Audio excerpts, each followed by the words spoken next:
नमस्ते दोस्तों, रिवीजन पर आपका स्वागत है। यहाँ आपको मिलेगा सिलेबस का फास्टेस्ट और फोकस रिवीजन, बिल्कुल एग्जाम पॉइंट ऑफ व्यू से। आज हम रिवाइज करेंगे advent of Europeans, the British. ये टॉपिक एग्जाम्स के लिए काफ़ी इंपॉर्टेंट है और इससे रिलेटेड सवाल अक्सर आते हैं। तो बिना टाइम वेस्ट किए चलिए शुरू करते हैं। जैसा कि आपको पता है, इंग्लिश ईस्ट इंडिया कंपनी 1600 में क्वीन एलिजाबेथ I ने एक चार्टर के थ्रू बनाई थी, जिससे उन्हें ईस्टर्न ट्रेड पर मोनोपोली मिल गई। 1608 में कैप्टन विलियम हॉकिंस जहांगीर के कोर्ट आगरा पहुंचा ट्रेड परमिशन लेने के लिए, लेकिन पोर्तुगीज इन्फ्लुएंस की वजह से वो फेल हो गया। 1611 में कंपनी ने अपनी पहली फैक्ट्री मसूलीपट्टनम में लगाई, लोकल परमिशन के साथ। 1612 में कैप्टन थॉमस बेस्ट ने बैटल ऑफ स्वाली में पोर्तुगीज को हरा दिया, जिसके बाद 1613 में जहांगीर ने कंपनी को सूरत में फैक्ट्री लगाने की परमिशन दी। 1615 में sir Thomas Roe king James I के एम्बेसडर के रूप में जहांगीर के कोर्ट आए और उन्होंने इंग्लिश के लिए ट्रेडिंग प्रिविलेजेस सिक्योर किए। 1619 तक ब्रिटिश को जहांगीर से एक रॉयल फरमान मिला, जिसमें उन्हें ड्यूटी फ्री ट्रेड और मुगल टेरिटरीज में फैक्ट्रीज लगाने की परमिशन दी गई। 1633 में ब्रिटिश ने बंगाल के मुगल सूबेदार इब्राहिम खान फौजदार से परमिशन ली और हुगली में फैक्ट्री एस्टेब्लिश की। 1639 में फ्रांसिस डे ने राजा ऑफ चंद्रगिरी से मैड्रास का साइट लिया और फोर्ट सेंट जॉर्ज बनाया, जो कंपनी का सदर्न हेडक्वार्टर बना। 1661 में किंग चार्ल्स II को पुर्तगाल से बॉम्बे मिला, कैथरीन ऑफ ब्रेगांजा से शादी के बाद डाउरी के रूप में। 1668 में चार्ल्स II ने Bombay English east India company को दे दिया, सिर्फ 10 पाउंड्स एनुअल रेंट पर, जिससे वो मेजर वेस्टर्न बेस बन गया।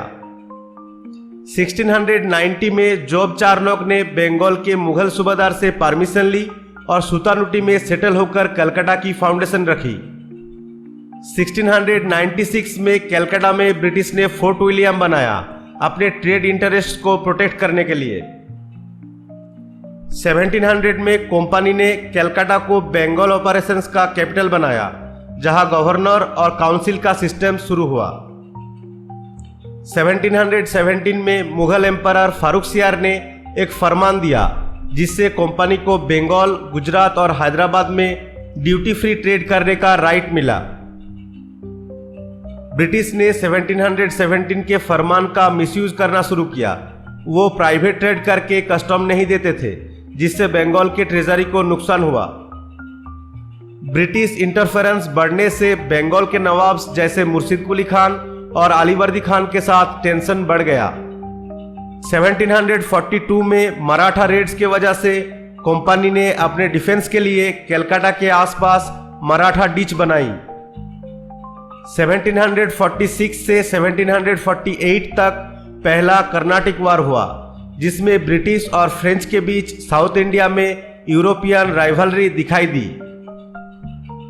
1749 से 1754 तक सेकेंड कर्नाटिक वार चला, जिसमें रॉबर्ट क्लाइव के लीडरशिप में ब्रिटिश ने फ्रेंच सपोर्टेड फोर्सेस को हराकर साउथ इंडिया में पावर हासिल की।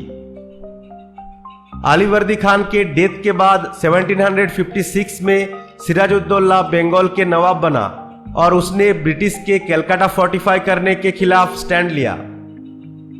अगर आपको ये वीडियो यूजफुल लग रहा है तो वीडियो को लाइक और चैनल को सब्सक्राइब जरूर करिए, ताकि हमें पता चले कि ये कंटेंट आपके रिवीजन और प्रिपरेशन के काम आ रहा है। जून 1756 में सिराजुद्दौला ने फोर्ट विलियम पर अटैक करके कैप्चर कर लिया, जिससे ब्लैक होल ऑफ कलकत्ता का इंसिडेंट हुआ। जनवरी 1757 में रॉबर्ट क्लाइव ने एडमिरल वाटसन के नेवल सपोर्ट से कलकत्ता वापस ले लिया और ब्रिटिश कंट्रोल रिस्टोर हुआ। फरवरी 1757 में ट्रीटी ऑफ अलीनगर साइन हुई, जिसमें कंपनी के प्रिविलेजेस और 1717 के फरमान के राइट्स को बंगाल में दोबारा कॉन्फर्म किया गया। उसके बाद क्लाइव ने मीरजाफर, जगत सेठ और दूसरे लोगों के साथ सीक्रेट नेगोशिएशन किया सिराजुद्दौला को हटाने के लिए। 23 जून 1757 को बैटल ऑफ प्लासी लड़ी गई, जहां मीर जाफर के बिट्रेयल के वजह से क्लाइव ने सिराजुद्दौला को हरा दिया। बैटल ऑफ प्लासी के जीत से ब्रिटिश ने बंगाल में अपना पॉलिटिकल कंट्रोल एस्टेब्लिश कर लिया और मीर जाफर को पापेट नवाब बना दिया। प्लासी के बाद कंपनी को मीर जाफर से बहुत वेल्थ और रेवेन्यू ग्रांट्स मिले उसके नवाब बनने के बदले। मीर जाफर ब्रिटिश डिमांड्स पूरी नहीं कर सका, इसलिए 1760 में उसे हटाकर मीर कासिम को बंगाल का नया नवाब बनाया गया। मीर कासिम ने अपनी आर्मी मॉडर्नाइज की और कैपिटल मुंगेर शिफ्ट करके ब्रिटिश ट्रेड प्रिविलेजेस को खत्म करने की कोशिश की। ट्रेड ड्यूटीज पर डिस्प्यूट के बाद 22 अक्टूबर 1764 को बैटल ऑफ बक्सर हुई, जहां मेजर हेक्टर मुनरो ने मीर कासिम, सिराजुद्दौला और शाह आलम II को हरा दिया। 1765 में ट्रीटी ऑफ इलाहाबाद साइन हुई, जिसमें मुगल एम्परर ने ईस्ट इंडिया कंपनी को बंगाल, बिहार और ओडिशा के दीवानी राइट्स दे दिए और इसी से ब्रिटिश पॉलिटिकल रूल इंडिया में शुरू हुआ। दोस्तों, आज का रिवीजन यही खत्म करते हैं। अगर वीडियो पसंद आया हो तो कमेंट में एक रेड हार्ट या सिंपल डन लिख दीजिए, ताकि मुझे पता चले कि आपने रिवीजन कंप्लीट कर लिया है। रिवीजन फैमिली का पार्ट बनने के लिए चैनल को सब्सक्राइब करिए और अगली वीडियो में और भी इंटरेस्टिंग रिवीजन सबसे पहले देखने के लिए बेल आइकन को प्रेस करके रखिए। तब तक अपना ख्याल रखिए और पढ़ाई करते रहिए। जय हिंद।